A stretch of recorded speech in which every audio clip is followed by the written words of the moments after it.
আসসালামু আলাইকুম ওয়া রাহমাতুল্লাহ। ইন্নাল হামদালিল্লাহি ওয়াহদা ওয়াস সালাতু ওয়াস সালামু আলা মান লা নাবিয়্যা বা'দাহু ওয়া আলা আলিহি ওয়া আসহাবিহি আজমাইন। উপস্থিত সম্মানিত মুসলিম ভাই, আপনাদের সাথে আমার ব্যক্তিগত আরেকটি বিষয় আমি শেয়ার করতে চাই, যেটা একদম আমার জীবনের পরীক্ষিত একটি বিষয়।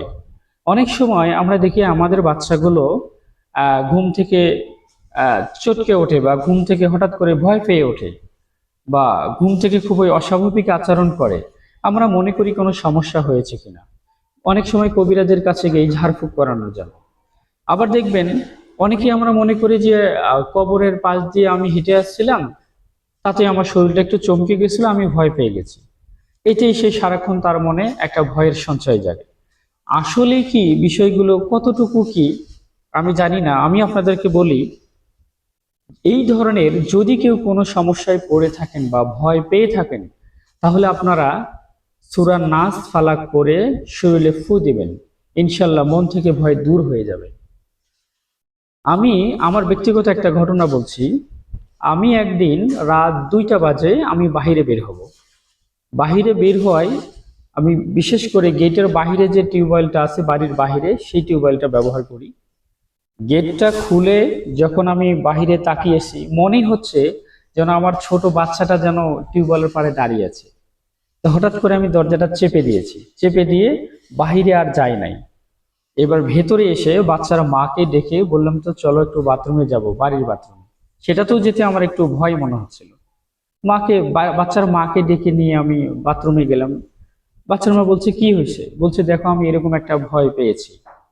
তো যাই হোক, আমি আমার মন থেকে দোয়া দরুদ পড়লাম, মন থেকে ভয়গুলোকে দূর করে দিলাম। কিন্তু সমস্যাটা কি হলো, পাশে যে আমার বাচ্চাটা শুয়ে আছে, আমার 4 বছরের মেয়েটা হঠাৎ করে মানে ঘুম থেকে যেন একটু অস্বাভাবিক ভাবে জিভে জিভে উঠছে, নড়াচড়া করছে।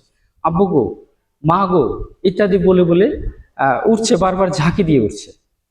তো মনে মনে আমি একটু রাগই হইলাম যে আমি তো ভয় পেলাম না, এখন বাচ্চাটার উপরে কেন দুষ্টুমি করতে হয়।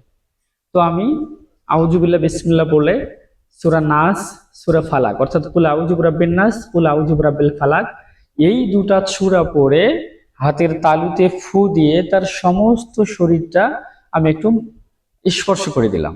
এইভাবে 2-3 বার করলাম।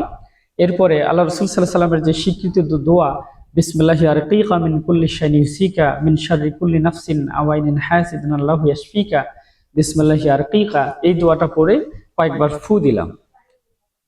আল্লাহে আমার বাচ্চাটা সাথে সাথেই একদম একেবারে নিশ্চিন্তে ঘুমিয়ে সকাল করলো।